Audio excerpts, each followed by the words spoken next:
Nunca te das cuenta del momento exacto en que la realidad comienza a reorganizarse, pero existe.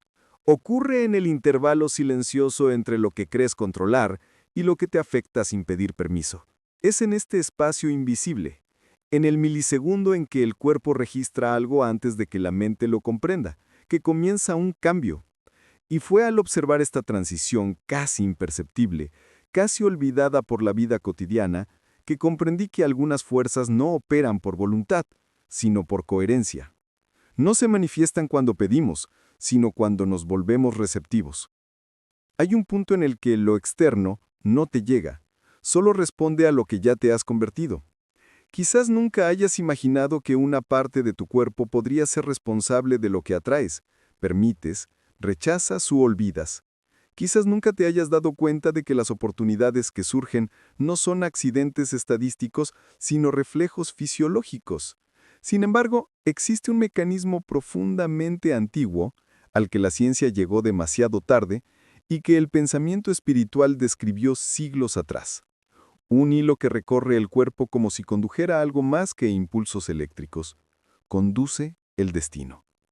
Y cuando este hilo despierta, la vida responde de una manera que parece casualidad, pero no lo es. Parece suerte, pero no lo es. Este cable no está oculto. Reside en el núcleo del cuerpo, recorre el sistema visceral, toca órganos que definen la supervivencia, el miedo, la toma de decisiones y el impulso. Regula cómo reacciona el corazón ante lo inesperado, cómo se adapta la respiración al peligro, cómo la mente interpreta las señales y las situaciones. Y, por extraño que parezca, este cable no se activa cuando estás más concentrado, sino cuando el cuerpo abandona su estado defensivo, cuando deja de reaccionar y empieza a responder. Hay algo profundamente humano en reconocer esto. El cuerpo siempre lo ha sabido antes que la mente. Siempre. Por lo tanto, cuando pienso en el universo de personas que pasan la vida luchando contra su propio ritmo, intentando forzar realidades que aún no han aceptado internamente, me doy cuenta de que no es falta de intención, esfuerzo, ni disciplina. Es falta de coherencia fisiológica. Puedes desear algo profundamente, visualizarlo con precisión, desearlo con convicción, pero si internamente hay resistencia, si el organismo aún percibe su propia ambición como una amenaza, nada sucede. O peor aún, sucede solo a medias. Surge pero escapa. Se acerca pero no se sostiene. Llega pero no permanece. La pregunta que siempre surge es simple. ¿Por qué algo que deseas representa un riesgo para tu cuerpo? Y la respuesta no reside en el ámbito emocional, ni espiritual, sino en el biológico. Si el cuerpo aún interpreta la expansión como peligro, no avanza. Se cierra, se frena, pospone, se distraza. Y es en esta vacilación silenciosa, casi imperceptible, que las oportunidades se evaporan. Parece mala suerte, parece falta de preparación, parece falta de merecimiento. Pero en realidad es solo una incompatibilidad entre tu deseo y tu fisiología. Ningún cambio real se basa solo en la intención. Ninguna transformación profunda depende únicamente del pensamiento. Siempre es el cuerpo el que decide cuándo se puede recibir algo. Siempre. Por lo tanto, cuando digo que hay un punto anterior al deseo mismo, no es una metáfora, es biología. Antes de desear algo, necesitas tener la estructura interna que lo sustente.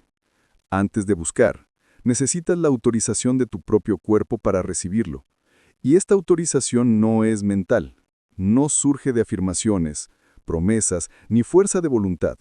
Surge cuando el organismo reconoce que lo que deseas no es una amenaza, es expansión segura. Con el tiempo he notado un detalle fascinante. Hay un momento preciso en que el cuerpo indica que está listo. No es una sensación de euforia, no es excitación, no es entusiasmo, es una calma extraña, una relajación que no paraliza, sino que amplía la percepción. Un silencio interior que no reduce la energía, sino que la guía. Es en este punto que la vida comienza a reorganizarse. Y casi siempre, cuando esta reorganización ocurre, no llega en forma de espectáculo, llega en pequeñas señales, en encuentros inesperados, en mensajes que aparecen en el momento preciso, en movimientos sutiles que poco a poco se hacen evidentes. No es casualidad. Es un ritmo biológico alineado con la dirección interna. Algunos lo llaman sincronicidad, otros lo llaman intuición manifiesta, otros lo llaman destino emocional. Yo prefiero llamarlo el punto donde el cuerpo sostiene lo que la mente decide. Podrás notar que algo cambia cuando las decisiones dejan de ser pesadas, cuando lo que antes requería esfuerzo empieza a encajar sin esfuerzo. Y sobre todo, cuando la urgencia desaparece. Porque cuando el cuerpo la acepta, el tiempo se reorganiza a su alrededor. Nada se retrasa, nada se acelera. Todo surge en el momento preciso en que puede sostenerse. En este viaje, lo que se despliega ahora no es técnica, ni promesa, ni creencia. Es un llamado silencioso para que reconozcas lo que ya ha comenzado a moverse dentro de ti, incluso antes de intentar nombrar lo que deseas afuera. Porque solo cuando el organismo deja de resistirse, la vida deja de empujar. Y cuando ya no hay resistencia interna, el exterior responde sin esfuerzo. Este es el punto donde comienza el cambio, no porque lo fuerces, sino porque algo dentro de ti ha dejado de impedirlo. A partir de aquí lo que sigue no es teoría, sino experiencia. Es experiencia fisiológica convertida en posibilidad real. Pero antes de avanzar, es necesario sentir el impacto de este reconocimiento inicial. La realidad que te encuentras no aparece cuando la deseas, sino cuando te vuelves compatible con ella. Fue como si ese episodio olvidado hubiera plantado una semilla que ahora comenzaba a germinar en la mente colectiva. No se trataba solo del colapso global que mencionaban los académicos, ni de la escena de la nieve derritiéndose en segundos, como si el planeta hubiera renunciado al invierno. Se trataba de algo mucho más íntimo, más humano. Al revisar archivos antiguos, algunos notaron detalles que antes parecían comunes, familias intercambiando regalos sin entusiasmo, cenas silenciosas, árboles decorados con luces que parpadeaban irregularmente como si estuvieran a punto de apagarse para siempre. Esta atmósfera de despedida no era explícita, pero aparecía en los ojos de los personajes, en la forma en que nadie hablaba realmente del futuro. Era como si todos supieran que esta celebración era simbólica, no solo una fecha en el calendario. Lo más curioso es cómo este episodio pareció reflejar momentos de nuestra vida real. ¿Cuántas navidades se celebraron simplemente por obligación? ¿Cuántas veces hubo mesas llenas pero el ambiente era de desconexión? ¿Cuántos hogares meses después abolieron la tradición porque no tenían tiempo, no tenía sentido, nadie tenía ganas? La gente comenta que al revivir esta parte olvidada de la caricatura, sienten una inquietud familiar, casi como un déjà vu emocional. No se trata del fin literal de la humanidad, sino del fin de algo que marcó generaciones. La idea de que la Navidad significaba unidad, permanencia, continuidad. Empezaron a surgir informes en foros antiguos, en mensajes que aún circulan archivados como capturas de pantalla. Personas que recordaban haber visto este contenido en una noche aislada antes de que supuestamente lo eliminaran de la programación. Personas que afirmaban haber visto una escena extra en la que Homer mira por la ventana, ve cómo las farolas se apagan una a una y murmura algo que nunca se volvió a mostrar. Algunos dicen que dijo, lo hemos echado a perder. Otros especulan que ese fue el último vislumbre. No hay consenso, pero la falta de una conclusión solo aumentó el misterio. Cuando una emisora extranjera intentó restaurar episodios antiguos para un maratón especial, los técnicos reportaron archivos corruptos solo en ese segmento. Entre las pistas de audio dañadas, se escuchó un ruido similar a campanas distorsionadas, como si alguien hubiera grabado un villancico al revés. La reacción fue inmediata, sobre todo porque los internautas comenzaron a comparar este ruido con sonidos reales captados por científicos en el hielo polar, resultado de la ruptura de capas polares. La coincidencia no demostró nada, pero el efecto simbólico fue devastador. Algunos estudiosos de los medios analizaron la narrativa y se dieron cuenta de que este contenido anticipaba comportamientos sociales que solo surgirían una década después. El aislamiento voluntario, la sustitución de los encuentros reales por pantallas, la ritualización de los sentimientos por obligación estética. Fue doloroso, pero real. En ese episodio nadie parecía vivir de verdad, simplemente cumpliendo un escrito emocional que ya no tenía sentido para nadie. Muchos reconocieron sus propias vidas allí. Familias enteras se reunieron, pero cada una con su propia distracción, cada una distante, aunque físicamente presente, mirando paquetes coloridos que simbolizaban algo que ya no podían definir. Una historia sobresalía entre estos recuerdos. Una mujer relató haber visto esta escena con su padre en una noche fría cuando apenas se hablaban. Cuando Homer observa la habitación vacía, su padre apagó el televisor y dijo: «Esto le pasa a todo el mundo. Cuando dejamos de creer, nada permanece». Ella pensó que era una exageración. Años después, cuando él ya no estaba, encontró la cinta grabada por casualidad, y esa frase le pareció una advertencia tardía. No sobre el fin del mundo, sino sobre el fin de una relación que nunca se repetiría. Muchas personas expresaron sentimientos similares, como si el episodio fuera menos una predicción y más una reflexión tardía. Los guionistas nunca admitieron haber creado algo tan emotivo, pero tampoco lo negaron por completo. Uno de ellos solo comentó en una entrevista poco recordada que algunas historias se escriben antes de tiempo y solo cobran sentido cuando la gente está preparada para ellas. No hubo secuela ni referencias directas posteriores. El episodio simplemente desapareció de la programación, como una postal enviada desde un futuro que nadie quería abrir. Hoy en día, muchos creen que el impacto de este pasaje no reside en las supuestas profecías, ni en las escenas que sugieren un colapso global, sino en lo que vemos cuando se apagan las luces de la habitación. La idea de que algunas fechas, algunas conexiones, algunos símbolos pueden disolverse sin que los demos cuenta. Y cuando pensamos en la Navidad pasada, no imaginamos explosiones, apagones ni catástrofes climáticas. Imaginamos a la gente sentada a la mesa, sin saber qué decir. Imaginamos regalos entregados sin conexión emocional. Imaginamos luces parpadeando sin un brillo real. Y quizás ese sea el mensaje silencioso. El final rara vez llega como un gran acontecimiento.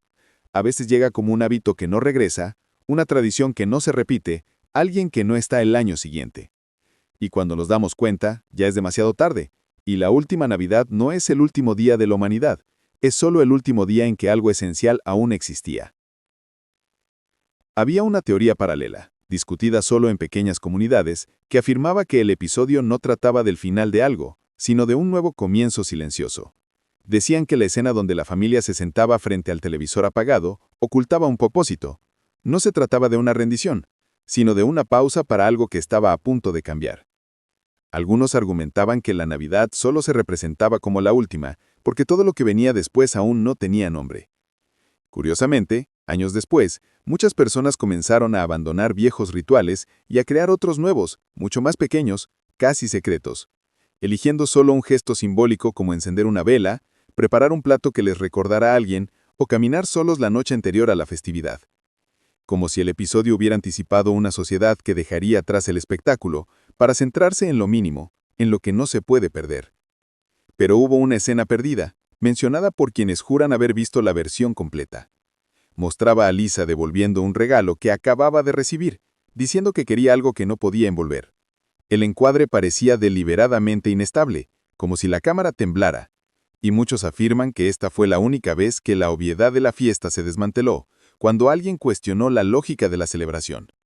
No se dijo explícitamente, pero su expresión transmitía una urgencia. Si todo se acababa, ¿por qué seguir fingiendo normalidad? Algunos analistas revisionistas afirmaron que esta era la verdadera clave del episodio.